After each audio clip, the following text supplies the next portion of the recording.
ಪ್ರತ್ಯಯ ನಿಮಿತ್ತ. ಹೌದ್ ತಾನೆ? ಹೇತು ಪ್ರತ್ಯಯ ನಿಮಿತ್ತದಿಂದ ಹುಟ್ಟಿದ್ದಿದು. ಹೇತು ಪ್ರತ್ಯಯ ನಿಮಿತ್ತದಿಂದ ಬಂತಲ್ಲ ಇದು. ಆದ್ದರಿಂದ ಇದು ಒಂದು ಬೌದ್ಧ ಮತದಂತೆ ಅದು ಇದೆ. ಆದರೆ ಇಲ್ಲಿ ಹೇಳ್ತಾ ಇದ್ದಾರೆ, ತತ್ರ ಏವಂ ಸ್ಥಿತೆ ಕಲ್ಪಿತ ಸಂವೃತ್ಯ ಯದಸ್ತಿ ಅಸೌ ಪರಮಾರ್ಥತೋ ನಾಸ್ತಿ. ಹೀಗಿರುವಾಗ ಕಲ್ಪಿತ ಸಂವೃತ್ಯ ಯದಸ್ತಿ, ಇದು ಕಲ್ಪಿತ ಸಂವೃತ್ಯ ಅಂತ ಅನ್ನೋದು ಯಾವುದು? ವೇದಾಂತಿಗಳ ಒಂದು ಪರಿಭಾಷೆ ಇದು. ಹಿಂದೆ ಹೇಳಿದ್ರಲ್ಲ, ಅಂದ್ರೆ ಏನು? ನಿಜವಾಗಿಯೂ ಸಂವೃತ್ಯ ಅಂತಂದ್ರೆ ಆ ಒಂದು ಅಜ್ಞಾನ ವಶದಿಂದ, ಕಲ್ಪಿತ ಅಂತಂದ್ರೆ ಆ ಒಂದು ಕೇವಲ ಆ ವಸ್ತುವಿನ ಯಥಾರ್ಥತೆಯನ್ನ ತಿಳಿಸುವುದಕ್ಕಾಗಿ ನಾವು ಏನೋ ಕಲ್ಪನೆ ಮಾಡ್ಕೊಳ್ತೇವೆ, ಅಧ್ಯಾರೋಪ ಅಂತ ಹೇಳ್ತೇವಲ್ಲ, ಹಾಗೆ ಅದು. ಆ ದೃಷ್ಟಿಯಿಂದ ಇದು ಇದೆ. ಉಪಾಯ ಸೋತಾರ ಅಧ್ಯಾರೋಪ ಹೇಳ್ತೀವಲ್ಲ, ಇದೆ. ಮತ್ತು ಅಸೌ ಪರಮಾರ್ಥತೋ ನಾಸ್ತಿ, ಇದು ಪರಮಾರ್ಥವಾಗಿ ಇಲ್ಲ. ಇದು ವೇದಾಂತಿಗಳ ಮತ. ಅವರ ಮತದಲ್ಲಿ ಹೇತು ಪ್ರತ್ಯಯ ತಂತ್ರ ಅದು. ಹೌದ್ ತಾನೆ? ಅವರ ಹೇತು ಪ್ರತ್ಯಯ ತಂತ್ರ. ಇಲ್ಲಿ ಹೇಳ್ತಾ ಇದ್ದಾರೆ, ಇಲ್ಲಿ ಏನು ಕಲ್ಪಿತ ಸಂವೃತ್ತಿಯಿಂದ ಇದೆ ಇದು. ಅಲ್ಲಿ ಹೇತು ಪ್ರತ್ಯಯದಿಂದ, ಇಲ್ಲಿ ಕಲ್ಪಿತ ಸಂವೃತ್ತಿಯಿಂದ. ಇದು ವ್ಯತ್ಯಾಸ ಅಂಥೇಳಿ ಪರತಂತ್ರಾವಿ ಸಂವೃತ್ಯ ಸ್ಯಾತ್ ನಾಸ್ತಿ ಪರಮಾರ್ಥದ. ಅಂದರೆ ಇದು ಪರತಂತ್ರ. ಇನ್ನೊಬ್ಬರು ಹೇಳ್ತಾ ಇದ್ದಾರಲ್ಲ, ಅವರ ಮತದಂತೆ ಅವ್ರನ್ನ ಅನುಸರಿಸಿ ಏನಾಗ್ಬೋದು? ಒಂದು ಅವಿದ್ಯಾ ವಶದಿಂದ ನಾವು ಏನೋ ಒಂದು ಕಲ್ಪನೆ ಮಾಡಿ ಹೇಳ್ತಾ ಇದ್ದೇವೆ. ಯಾಕೆ? ಅವ್ರು ಹೇಳ್ತಾ ಇದ್ದಾರಲ್ಲ, ಅದಕ್ಕೋಸ್ಕರ ಆ ಸಮಾಧಾನಕ್ಕೋಸ್ಕರ ನಾವು ಕಲ್ಪನೆ ಮಾಡ್ಕೊಂಡು ಏನೋ ಹೇಳ್ತಾ, ನಿಜವಾಗಿ ಇಲ್ಲ, ಅದು ಕಲ್ಪನೆ ಮಾಡ್ಕೊಂಡು ಹೇಳ್ತಾ ಇದ್ದೇವೆ. ನಾಸ್ತಿ ಪರಮಾರ್ಥತಃ, ಇಲ್ಲ. ಇದು ವೇದಾಂತ. ಇತ್ಯತ್ರ ಪರಿಕಲ್ಪಿತ ಪರತಂತ್ರಯೋ ಸೌಗತ ಕಲ್ಪನಾ ಪರತಂತ್ರಯೋ ಕೋ ಅವಸರ ಇತಿ ನವಿದು. ಹೀಗಿರುವಾಗ ನೋಡಿ, ಅಲ್ಲಿ ಹೇತು ಪ್ರತ್ಯಯದಿಂದ ಹುಟ್ಟಿದ್ದು ಅದು, ಇಲ್ಲಿ ಕಲ್ಪಿತ ಸಮೃದ್ಧಿಯಿಂದ ಹುಟ್ಟಿದ್ದು. ಹೀಗಿರುವಾಗ ಇವೆರಡಕ್ಕೂ ಕೂಡ ಕೇವಲ ಒಂದು ಪದ ಸಾಮ್ಯ ಇದೆ ಅಂತಕ್ಕಂಥ ವಿಚಾರದಿಂದ ಹೇಗೆ ನಾವು ಒಪ್ಕೊಳ್ಳೋದು? ಎರಡು ಒಂದೇ ಅಂತ ಹೇಳ್ತಾ ಇದ್ದಾರೆ ಸ್ವಾಮಿಪಾದ. ಇರಲಿ. ನಹಿ ಅತ್ರ ಕಲ್ಪಿತ ಪರತಂತ್ರ ಪರಿನಿಷ್ಪನ್ನ ಕಲ್ಪಿತ ಪರತಂತ್ರ ಪರಿನಿಷ್ಪನ್ನ ಸ್ವಭಾವನ ಪ್ರಸಕ್ತಿ ಉದಾಹರಣವಾ ಕಿಂಚಿದಸ್ತಿ. ಮತ್ತು ಇಲ್ಲಿ ಕಲ್ಪಿತ ಪರತಂತ್ರ ಮತ್ತು ಪರಿನಿಷ್ಪನ್ನ ಸ್ವಭಾವ ಇದೆಯಲ್ಲ, ಇದಕ್ಕೆ ಪ್ರಸಕ್ತಿಯೂ ಇಲ್ಲ, ಮತ್ತೆ ಉದಾಹರಣೆಯನ್ನು ಕೊಟ್ಟಿಲ್ಲ, ಎರಡೂ ಇಲ್ಲ. ಮತ್ತೆ ಅಪಿಚ ಅಸ್ಮಿನ್ ಪಕ್ಷೆ ಕಲ್ಪಿತ ಸಂವೃತ್ಯ ಪರತಂತ್ರಾವ್ಯ ಸಂವೃತ್ಯ ಇತಿ ಚ ಸಂವೃತಿ ಶಬ್ದಸ್ಯ ಪುನರುಕ್ತಿ ಪ್ರಯೋಜನ ನ ಕಿಂಚಿತ್ ಉಪಲಭ್ಯತೆ. ಮತ್ತು ಇಲ್ಲಿ ಅವರ ವಿಚಾರದಲ್ಲಿ ಏನಾಗಿದೆ, ಕಲ್ಪಿತ ಸಂವೃತ್ತಿ ಮತ್ತು ಪರತಂತ್ರಾವ್ಯ ಸಂವೃತ್ತಿ ಅಂತ ಎರಡು ಹೇಳಿದ್ದಾರಲ್ಲ. ಒಂದು ಕಲ್ಪಿತ ಸಂವೃತ್ತಿ ಅಂದ್ರೇನು? ವಸ್ತುವನ್ನ ತಿಳಿಸ್ಕೊಡೋದಕ್ಕೆ ನಾವು ಉಪಾಯದಿಂದ ಏನೋ ಒಂದು ಕಲ್ಪನೆ ಮಾಡಿ ಅಧ್ಯಾರೋಪ ಮಾಡಿ ಹೇಳ್ತೇವೆ ಒಂದು ಗುಣವನ್ನ, ಅದು ಕಲ್ಪಿತ ಸಂವೃತ್ತಿ. ಅದು ಅವಿದ್ಯಾವಶ್ಯದಿಂದಲೇ ಹೇಳ್ತಕ್ಕಂಥ ಮಾತು. ಮತ್ತು ಪರತಂತ್ರ ಯಾಕೆ? ಅವರು ಹೇಳ್ತಾ ಇದ್ದಾರಲ್ಲ, ಅದರಿಂದ ಅವರು ಹುಟ್ಟಿದೆ ಅಂತ ಹೇಳ್ತಾ ಇದ್ದಾರೆ, ಆದ್ದರಿಂದ ನಾವು ಹುಟ್ಟಿಲ್ಲ ಅಂತ ಹೇಳ್ತಾ ಇದ್ದೇವೆ ಅಷ್ಟೇ. ನಿಜವಾಗಿ ಹುಟ್ಟಿಲ್ಲ, ಯಾವುದು ಹೇಗೂ ಹುಟ್ಟಿಲ್ಲ ಅದು. ಹೀಗೆ ಏನಾಗಿದೆ ಅಲ್ಲಿ ಯಾವುದೂ ಇಲ್ಲ. ಇದು ಕಲ್ಪಿತ ಪರತಂತ್ರೋವ ಸಾಂವೃತಿಕ ಸ್ವಭಾವ ಎವ ಹೀಯತೆ ಮಹಾಯಾನ. ಈ ಮಹಾಯಾನಿಕರು ಅಂದರೆ ವಿಜ್ಞಾನವಾದಿಗಳು. ಇವರಿಗೆ ಏನಾಗಿದೆ? ಕಲ್ಪಿತ ಪರತಂತ್ರೋವ, ಕಲ್ಪಿತ ಪರತಂತ್ರ ಮತ್ತೆ ಇವೆಲ್ಲವೂ ಏನು? ಸಾಂವೃತಿಕ ಸ್ವಭಾವ, ಏನು? ಅಜ್ಞಾನದ ಸ್ವಭಾವ ಎಲ್ಲ ಅಂತ ಆ ಒಂದು ಮಹಾಯಾನಿಕೈ ಅವರು ತಿಳ್ಕೊಳ್ತಾರೆ ಇದೆ.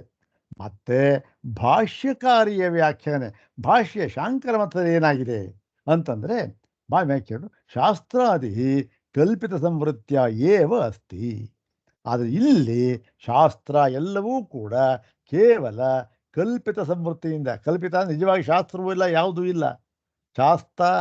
ಶಾಸ್ತ್ರ ಶಿಷ್ಯ ಅಂತಕ್ಕಂಥ ವಿಭಾಗವೇ ಇಲ್ಲ ಅದ್ವೈತದಲ್ಲಿ. ಆದರೂ ಕೂಡ ಏನು ಮಾಡ್ತಾ ಇದ್ದೇವೆ?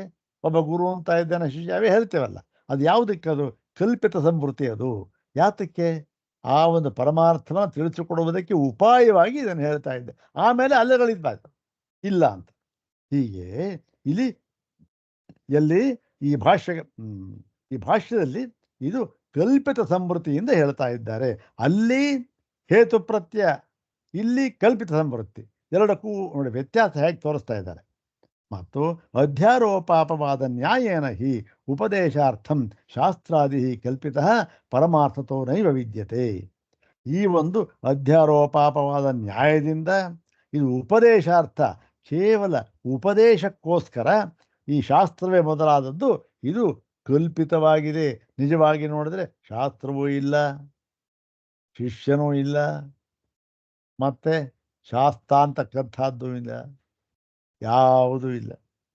ಅತ್ರ ಪಿತಾ ಮಾತಾ ಇದೆಯಲ್ಲ ಅದು, ಮತ್ತು ಕಲ್ಪಿತ ಪರಮಾತ್ಮ ಇದೆ ನಿರ್ವಿಷಯ. ಮತ್ತು ಪರಮಾರ್ಥತೋ ನೈವ ವಿದ್ಯೆಯೇತಿ ಚಿತ್ತಸ್ಯ ನಿರ್ವಿಷಯತ ನಿರಾಬಾಧ. ಹೀಗಾಗಿ ಚಿತ್ತಕ್ಕೆ ವಿಷಯವು ನಿರ್ವಿಷಯತ, ಅದು ನಿರ್ವಿಷಯಂ ಮನಃ ಅಂತ ಹೇಳಿದ್ರಲ್ಲ, ಅದಕ್ಕೆ ಏನೂ ಬಾಧಕವಿಲ್ಲ. ಯಾಕೆ? ಉಪಾಯವಾಗಿ ನಾವೆಲ್ಲ ಹೇಳಿದ್ವಿ, ಏನು ಹೇಳ್ತೇವೆ ಎಲ್ಲ ಉಪಾಯ, ಎಲ್ಲ ಅಧ್ಯಾರೋಪ ಅಷ್ಟೇ. ಅಧ್ಯಾರೋಪ ಏನು ನಿಜವಾಗಿ ನೋಡಿದ್ರೆ ಯತ್ರ ನಾಣ್ಯತ್ ಪಶ್ಯತೆ ನಾಣ್ಯ ವಿಜಾನಾತಿ ನಾಣ್ಯ ಶೃಣೋತಿ ಅದು. ಹಾಗೆ ಇಲ್ಲಿ ನಿರಬಾಧ. ಏವಂ ಖಂಡನಾರ್ಥಂ ಉಪಾತ್ತಾನಾಂ ಪ್ರಧಾನ ಪರಮಾಣ್ವಾದೀನಾಂ ಪದಾರ್ಥಾನಾಂ ಪರತಂತ್ರಾಭಿನಿಷ್ಪತ್ಯ ಏವ ಸ್ಥಿತ. ಹೀಗೆ ನಾವು ಆ ಒಂದು ಬೇರೆ ಮತದವರು ಹೇಳಿರ್ತಾರಲ್ಲ, ಅದನ್ನ ಯಾವುದದು ಪ್ರಧಾನ ಪರಮಾಣು ಇಂಥವ ಹೇಳಿದಾರಲ್ಲ, ಅದು ಏನು ಪರತಂತ್ರಾಭಿನಿಷ್ಪತ್ಯ, ಅವರು ಹೇಳಿದ್ದಾರೆ ಅಂತ ಮಾತ್ರ ಅಷ್ಟಕ್ಕಿಟ್ಕೊಂಡು ಅದನ್ನ ನಾವು ಅಲ್ಲಿ ನಿಜವಾಗಿ ಯಾವುದೂ ಅದು ಇಲ್ಲ ಅದು. ಆದರೆ ಅವ್ರು ಹೇಳಿರೋದ್ರಿಂದ ಇದೆ ಅಷ್ಟೇ. ಅವರ ಒಂದು ದೃಷ್ಟಿಯಿಂದ ನಾವು ಇದೆ ಅಂತ ಅಂದ್ಕೊಂಡಿದ್ದೇವೆ. ಪ್ರಪಂಚ ಇದೆ ಅಂತ ಅವ್ರು ಹೇಳ್ತಾರೆ, ನಾವು ಇದೆ ಅಂತ ಹೇಳ್ತೇವೆ ಅಷ್ಟೇ. ಅಂತ ಕೇಳಿದ್ರೆ ಪರಮಾತ್ಮ ಇದೆ ಅಸ್ಥಿತ ಅಂತ ಹೇಳಿ ದೇಹಿ ಪರಶಾಸ್ತ್ರಾಭಿಮತ ಸಮೃದ್ಧಿ ಅಸ್ಥಿ ಇದಾಯ್ತದೆ.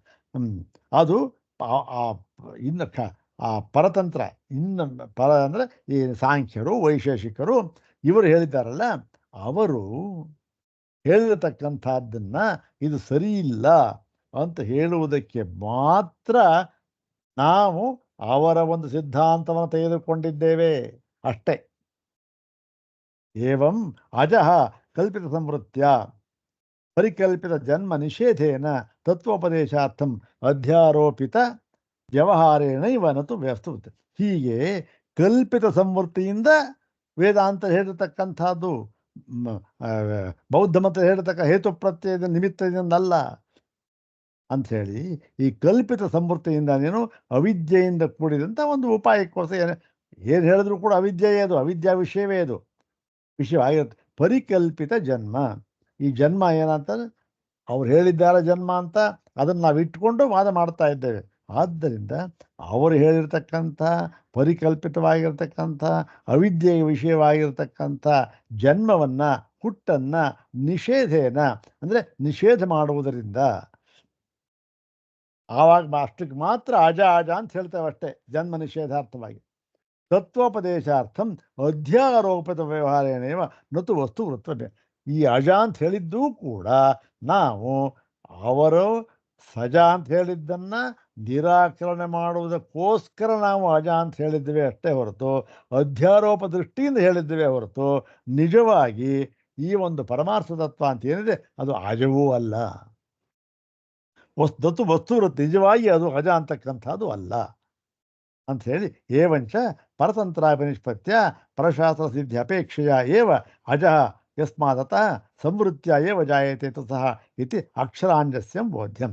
ಇಲ್ಲಿ ಹೀಗೆ ಪರತಂತ್ರಾಭಿನಿಷ್ಪತ್ಯ ಅಂದರೆ ಅವರು ಹೇಳಿದಾರಲ್ಲ, ಅದಕ್ಕೋಸ್ಕರ ಅವ್ರು ಹೇಳಿರತಕ್ಕಂತಹ ಒಂದು ಯಾವ ತತ್ವವನ್ನು ಇಟ್ಟುಕೊಂಡು ಅದನ್ನು ನಿರಾಕರಣೆ ಮಾಡುವುದಕ್ಕೋಸ್ಕರ ನಾವು ಅಜ ಅಂತ ಹೇಳಿದ್ದೇವೆ. ಆದ್ದರಿಂದ ಈ ಅಜ ಅಂತ ಹೇಳಿರ್ತಕ್ಕಂಥದ್ದು ಸಂವೃತ್ತಿ, ಮತ್ತು ಜಾಯತೆ ಹುಟ್ಟು ಅಂತ ಹೇಳ್ತಕ್ಕಂಥದ್ದು ಸಂವೃತ್ತಿ, ಎಲ್ಲವೂ ಕೂಡ ಸಂವೃತ್ತಿಯಿಂದ ಅವಿದ್ಯಾ ವಿಷಯವಾಗಿರ್ತಕ್ಕಂಥದ್ದು ಇದೈತಿ ಅಕ್ಷರಾಂಜಸ್ಯಂ ಬೋಧಿ. ಹೀಗೆ ನಾವು ಇದನ್ನು ತಿಳ್ಕೊಳ್ಬೇಕು. ಮತ್ತು ಇಲ್ಲೊಂದು ಪಾಠ ಭೇದ ಇದೆ, ಪರತಂತ್ರೋಭಿನಿಷ್ಪತ್ಯ ಪರತಂತ್ರಾಭಿನಿಷ್ಪತ್ಯ ಅಂತ ಇದೆಯಲ್ಲ, ಪರತಂತ್ರೋಭಿನಿಷ್ಪತ್ಯ ಅದನ್ನು ವಿಭಾಗ ಮಾಡಿ ಪರತಂತ್ರ ಅಭಿನಿಷ್ಪತ್ಯ ಅಂತ. ಇದು ಕೆಲವು ಪಾಠ ಇದೆ, ಅದು ಏನಾಗುತ್ತೆ ಅದು ಸರಿ ಇಲ್ಲ. ಆದರೂ ಕೂಡ ಅದಕ್ಕೆ ಪರತಂತ್ರ ಪರವಶ ಅಂದರೆ ಇನ್ನೊಂದರ ಅಧೀನ ಅಂತ ಹೇಗೋ ಅರ್ಥ ಮಾಡಬಹುದು, ಇಲ್ಲ ಅಂತಲ್ಲ. ಅದಕ್ಕೆ ಅರ್ಥ ಮಾಡ್ತಾ ಇದ್ದೆ.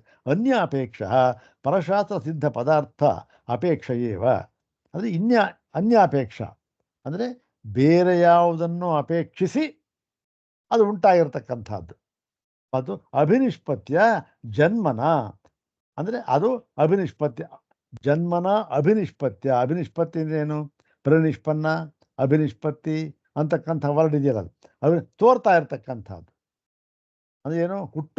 ಹುಟ್ಟಿದೆ ಅಂತ ನಮಗೆ ಇದೆ ಅಂತ ತೋರ್ತಾ ಇದೆಯಲ್ಲ, ಅದು ಏನಾಗಿದೆ ಅವರ ದೃಷ್ಟಿಯಿಂದ ಮಾತ್ರ.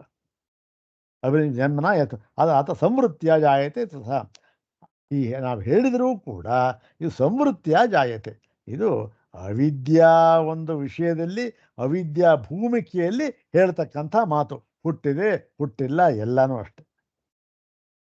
ಹೀಗೆ ಕಥಂಚಿತ್ ನೇಹ ಇದನ್ನು ಹೇಗೋ ಇದನ್ನು ಅರ್ಥ ಮಾಡಬೇಕು. ಹೇಗೆ ಈ ಒಂದು ಪಾಠದಲ್ಲಿ ಸಂವೃತ್ತಿ ಹತ್ರ ಅವಿದ್ಯಕ್ಕೋ ಸಂವೃತ್ತಿ ಅಂದರೆ ಏನು? ಎಲ್ಲ ಅವಿದ್ಯಕ ವ್ಯವಹಾರ, ಅವಿದ್ಯಾ ವ್ಯವಹಾರ ಸಂವೃತ್ತಿ ಅಂತ ಹೆಸರು. ಅಂದರೆ ಅದಕ್ಕೆ ವ್ಯುತ್ಪತ್ತಿ ಹೇಳ್ತಾ ಇದ್ದಾರೆ ನೋಡಿ, ಸಂವ್ರಿಯತೆ ಹಿ ಪರಮಾರ್ಥ ಅನಯ ಇತಿ. ಪರಮಾರ್ಥವು ಯಾವುದರಿಂದ ಆವರಿಸಲ್ಪಟ್ಟಿದೆಯೋ ಮುಚ್ಚಲ್ಪಟ್ಟಿದೆಯೋ ಅದಕ್ಕೆ ಹೆಸರಾಯಿತು ಸಂವೃತ್ತಿ ಅಂತ. ಯಾವುದಾದ್ರೆ ಅಜ್ಞಾನ ಅವಿದ್ಯೆ, ಅದರಿಂದ ಮುಚ್ಚಲ್ಪಟ್ಟಿದೆ. ತದೇವಂ ಸರ್ವಂ ಅನಾಕುಲಂ ಇತಿ. ಹೀಗೆ ಇದು ಎರಡೂ ಕೂಡ ಪರತಂತ್ರಾಭಿನಿಷ್ಪತ್ಯ ಅಂತ ಹೊಂದುತ್ತೆ, ಪರತಂತ್ರೋಭಿನಿಷ್ಪತ್ಯ ಅಂತಕ್ಕಂಥದ್ದು ಹೊಂದುತ್ತೆ. ಎಲ್ಲವೂ ಕೂಡ ಹೊಂದುತ್ತದೆ, ಹೊಂದಿಸಬಹುದು ಎಂಬುದಾಗಿ ಇಲ್ಲಿ ಹೇಳ್ತಾ ಇದ್ದಾರೆ.